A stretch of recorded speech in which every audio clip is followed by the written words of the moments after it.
3일 정례 브리핑을 시작하겠습니다.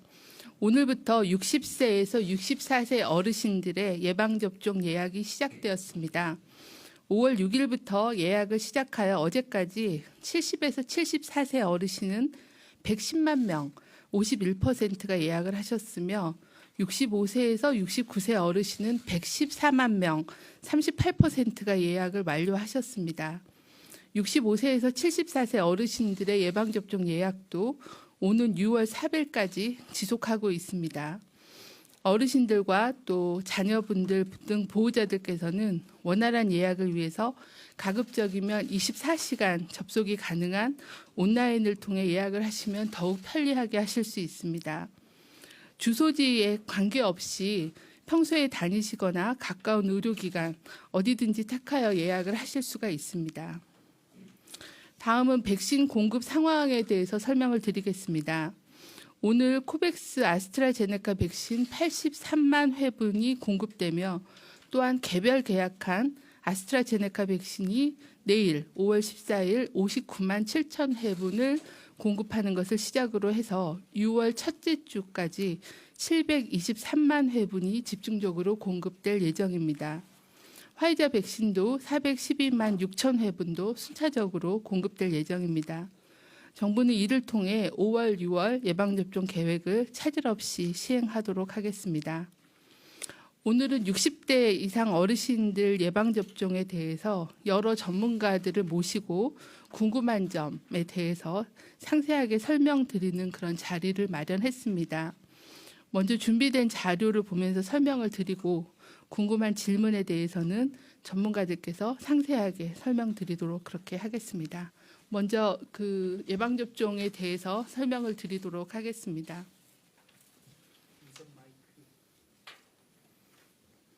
네, 국민들께 정은경 청장이 예방접종 필요성, 효과에 대해서 설명드리겠습니다. 네, 60세 이상 어르신들 예방접종에 대해서 설명을 드리겠습니다. 60대 이상 어르신들께 코로나19는 매우 치명적이어서 어르신들께 코로나 예방접종은 건강 지킴이이면서 생명 지킴이라고 말씀드릴 수 있습니다. 코로나19 확진자 중에서 65세 이상 어르신들은 전체 확진자의 27%, 약 10명 중에 3명이 60대 이상 어르신들이 감염이 되셨습니다. 반면에 사망자는 전체 사망자 10명 중에 9.5명이 60세 이상 어르신이기 때문에 어르신들에게는 굉장히 치명적입니다. 옆에 그래프를 보시면 특히 80세 이상 어르신의 경우에는 코로나에 감염될 경우에는 18.8%, 약 10명 중에 2명이 코로나로 인해서 사망을 하시는 굉장히 치명적입니다. 70대 이상 어르신들도 보면 5.7%, 약 100명이 감염이 되면 그중에 6명 정도는 코로나19로 사망하실 수 있도록 치명적입니다. 60대 이상 어르신의 경우에도 1% 정도의 치명률을 보이고 있기 때문에 60대 이상 어르신들에게 있어서의 백신이라는 것은 건강을 지키고 또 생명을 지키는 지킴이 역할을 해서 매우 중요하다고 할 수가 있습니다. 다음, 네. 예방접종은 그 감염 예방과 또 사망률을 감소시키는데 매우 효과적입니다. 우리나라에서도 지금 현재 예방접종이 진행이 돼서 예방접종을 맞으신 분들이 코로나에 얼마나 걸리는지, 코로나에 걸렸을 때 얼마나 사망하시는지에 대한 예방접종 효과에 대해서 분석을 매주 하고 있습니다. 보시면은 미접종자에 비해서 한 번이라도 접종을 맞으신 경우에는 89.5%가 감염을 예방하는 걸로 효과가 증명이 되었습니다. 백신 종류별로도 아스트라제네카 백신인 경우에는 86.3%, 화이자 백신인 경우에는 92.8%가 감소를 했습니다. 아마 2차 접종까지 모두 다 완전 접종을 하시게 되면 예방 효과는 훨씬 더 클 수 있다라고 보고 있습니다. 물론 시간이 지남에 따라서 변동이 가능한 수치입니다. 코로나19에 감염이 됐을 때 사망을 예방하는 효과도 저희가 잠정 분석을 해봤습니다. 현재까지는 예방접종을 한 번이라도 맞으신 분들이 코로나에 감염됐을 때 사망하신 사례는 보고되지 않았습니다. 현재까지는 100%의 사망 예방 효과를 보이고 있기 때문에 코로나19 예방접종을 반드시 맞으시는 게 필요합니다. 다음은 예방접종 안전성에 대해서 저희 피해조사반의 서은숙 교수님께서 상세하게 설명을 드리도록 하겠습니다. 네, 순천향의대 서은숙 교수님 예방접종 안전성과 관련된 설명 드리겠습니다. 안녕하십니까. 피해조사반에서 일을 하고 있는 서은숙입니다. 다음 슬라이드 주십시오. 코로나19 예방접종은 전 세계 164개국에서 13억 회 이상 함께하고 있습니다. 특히 아스트라제네카 백신 같은 경우에는 영국이나 독일, 그다음에 프랑스 같은 데서 149개국 승인이 되었고, 화이자 백신은 미국, 영국, 독일, 이스라엘을 포함한 93개국에서 승인받고 지금 접종이 되고 있습니다. 다음 슬라이드 주십시오. 우리나라에서 코로나 예방접종 후 신고하는 이상 반응 신고 건수는 다른 주요 국가와 비슷한 수준입니다. 유럽 같은 경우는 0.2%에서 1.9%까지 신고가 되고 있고, 우리나라는 0.5% 정도 이상 반응을 신고하고 있습니다. 그다음 사망 수는 만 건당 유럽은 0.2건에서 1건 정도이고, 우리나라는 0.2건으로 우리나라와 다른 주요 국가들과 그 이상 반응 신고는 거의 비슷한 것으로 보고되고 있습니다. 다음 슬라이드. 여러분이 궁금하시는 이상 반응 신고 사례는 어떻게 객관적으로 분석하는가 하는 걸 말씀드리겠습니다. 첫 번째, 의사 등이 신고할 수가 있고, 본인이나 보호자가 신청할 수 있는 이상 반응 신고 또는 피해 보상 신고가 접수가 되면, 두 번째는 지자체가 기초조사를 시행합니다. 이때는 일반적인 가벼운 두통이나 발열 등은 신속 대응팀이 작용하지 않지만, 사망 사고가 발생하였거나 중증 사례가 발생하였을 때는 역학조사가 아닌 역학조사를 시행하고, 각 지자체에서 전문가를 포함해서 일단 저희 피해조사반처럼 회의를 합니다. 그래서 이 보고된 건수가 연관성이 있는지 없는지 판단을 하고, 그 건을 다 모아서 저희 피해보상반에서 다시 조사를 시행하고, 그 조사반에서 시행한 근거를 가지고 피해보상 전문위원회에서 심의를 하고 천정을 하게 됩니다. 피해조사반 구성은 예방접종 임상의사, 소아청소년과나 내과 선생님이 포함되어 있으시고, 법의학 전문가가 포함되어 있고, 예방접종 약품 전문가 등을 포함한 10인 이내가 포함되어 있습니다. 피해보상 전문위원회는 이보다 훨씬 더 광범위한 회의입니다. 위원장 1인 및 부위원장 1인을 포함해서 15인이 포함되어 있는데요.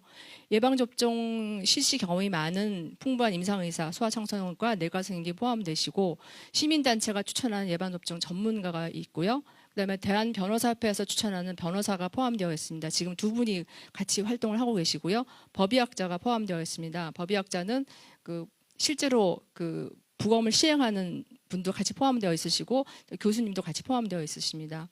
예방접종 약품 전문가가 포함되어 있으시고, 예방접종 대상인 감염병 분야의 전문가가 포함되어 있습니다. 예방접종과 관련된 면역학 분야의 전문가와 예방접종과 관련된 미생물 분야의 전문가, 이런 모든 전문가가 포함되어 있는 광범위한 회의가 피해보상 전문위원회로서 지금 저희가 운영을 하고 있습니다. 국내 60대 이상 접종자의 99.8%는 특별한 이상 반응이 없이 접종을 받으셨습니다. 이상 반응을 신고한 예는 0.2%인데요. 그중에 90% 이상이 가벼운 발열이나 두통이었고, 다른 연령별과 비슷하게 특별한 이상 반응이 없었습니다. 다음. 60세 이상 국민에서 이상 반응 때문에 사망하셨다고 생각하거나 신고가 되는 건과 중증 사례와 일반 국민과 비교하여서 보시면은 별로 다르지가 않습니다. 왼쪽의 슬라이드는 사망 신고 주요 추정 사연입니다. 보시면은 폐혈증이 16건이었고, 심근경색증 14건, 폐렴 7건, 뇌졸중 8건, 질식이 3건이었습니다. 그리고 중증 신고 사례를 보시면 뇌졸중 26건, 폐혈증 9건, 폐색전증 을 포함한 6건, 심근경색 3건, 폐렴 3건이었습니다. 이런 사인들을 보시면 2019년에 60세 이상 연령에서 하루에 675분이 사망하시는데, 그 사망 원인인 폐렴, 뇌혈관 질환, 심장 질환, 이런 순서와 지금 인과성 평가를 받아달라고 하는 그런 사인과 별 차이가 없는 것을 확인하실 수 있습니다. 다음 슬라이드. 다음은 코로나 백신을 맞고 사망하신 건에서 인과성 평가가 실제로 신고건하고 달랐던 전문가 판단 결과 다른 이유로 추정된 두 건에 대해서 말씀을 드리겠습니다. 예방접종 후 사망하신 분들의 백신과 인과성 사례를 설명드리기 앞서서 유가족 분들에게 위로 말씀을 전합니다. 안타깝게 사망하신 분들을 조사한 결과를 바탕으로 사망과 백신 간의 관련성을 평가하는 것은 항상 어려운 작업입니다. 피해 조사반에서는 그러한 작업의 중요성을 항상 생각하면서 전문적인 지식과 과학적 근거를 바탕으로 객관적이고 공정하게 판단하도록 노력을 하고 있습니다. 첫 번째 사례를 먼저 말씀드리면 고혈압이 있었던 80대 여성으로 스스로 걸어 다닐 수 있었고 화이자 백신 접종 후에 2시간 후에 이동 중에 갑자기 어지러움과 오심이 있었습니다. 그래서 신속히 119 구급차를 통해서 응급실로 가던 도중에 사망을 하셨습니다. 그리고 이제 그 전에 말씀드렸듯이 스스로 걸어 다닐 정도로 건강하셨고 고혈압 이외의 기저질환도 없었기 때문에 시간 관계상 백신에 의해 사망한 것으로 많은 분들이 생각을 하셨습니다. 그래서 신속하게 조사했고 부검이 진행되었는데 1차 부검 소견상 대동맥류 파열이 있었습니다. 안타깝게 이것이 사망의 원인으로 추정되는 사례였습니다. 두 번째 사례는 고혈압이 있었던 50대 남성이었는데 아스트라제네카 백신을 접종하고 2일 후에 흉통을 호소하다가 2시가 지나서 갑자기 사망하셨습니다. 그래서 부검 결과 안타깝게도 심장 파열 소견이 있었고 급성 심근경색 의심되는 사례가 있었습니다. 이 두 건은 모두 최종 부검 소견상 재확인할 예정으로 있습니다. 예, 이상입니다. 네. 네. 현재 저희가 이제 국민들의 우려와 또 부담을 고려해서 지원 대상을 넓혔습니다. 지난번에 브리핑 때도 말씀을 드렸습니다. 현재 그 피해보상위원회에서 인과성이 인정된다라고 결정이 된 경우에는 감염병 예방법에 따라서 진료비, 간병비 그리고 여러 가지 지원금 등을 법에 의해서 지급을 하고 있고요. 이번에 코로나19의 경우에서는 30만 원 미만의 본인 부담금이 발생하는 경증 사례에 대해서도 모두 보상금을 지원하는 걸로 확대해서 적용을 진행하고 있습니다. 소액에 대해서도 보상을 해드리고 있는 상황입니다. 인과성이 불명확한 경우 지난번 브리핑 때 말씀드린 것처럼 인과성을 인정하기에도 또 인과성이 없다라고 판단하기에도 근거가 좀 불명확해서 좀 더 상황을 보고 조사를 하고 근거를 확인해야 되는 그런 분류에 대해서는 저희가 인과성이 불분명하더라도 중증 환자에 대해서는 의료비를 1,000만 원까지 지원하는 걸로 이렇게 결정을 해서 현재 지침을 시행해서 다음 주 정도부터는 진행을 하고 또 소급 적용해서 진료비 지원을 하도록 하겠습니다. 인과성이 불인정되었지만 의료비가 많이 나오거나 어려우신 경우에는 기존의 복지제도인 긴급복지 또 재난적 의료비 등을 적극적으로 안내하고 연계해서 의료비에 대한 지원을 최대한 하도록 그렇게 하겠습니다. 예방접종은 앞에서 말씀드린 것처럼 60세 이상 어르신들께는 감염도 예방하지만 중증이나 사망을 예방하는 굉장히 중요한 건강 지킴이라고 말씀을 드렸습니다. 예방접종을 하게 되면 코로나19에 감염되거나 또 사망되는 것을 예방할 수 있고 본인의 건강뿐만 아니라 가장 소중한 가족, 손자, 손녀부터 시작해서 자녀분들 그리고 또 가까운 지인들에게 전파시켜 주는 것을 차단해서 좀 더 안전하게 만남을 유지할 수 있고요. 또 접종 완료자인 경우에는 현재는 이제 저희가 밀접 접촉자나 아니면 해외 여행을 다녀오신 경우에는 자가격리를 면제하는 등 예방 접종 완료자에 대해서는 좀 더 많은 그런 활동 범위가 일상을 회복할 수 있을 거라고 보고 있습니다. 백신은 여기 적힌처럼 과학입니다. 철저하고 객관적인 이상 반응 의심 사례에 대한 조사 그리고 피해 보상 심사를 객관적이고 독립적인 그런 전문가들이 진행하기 때문에 신뢰해 주시기를 요청을 드리고요. 또 본인의 건강, 가족의 안전 그리고 일상 회복을 위해서 예방접종에 적극 참여해 주시기를 거듭 요청을 드립니다.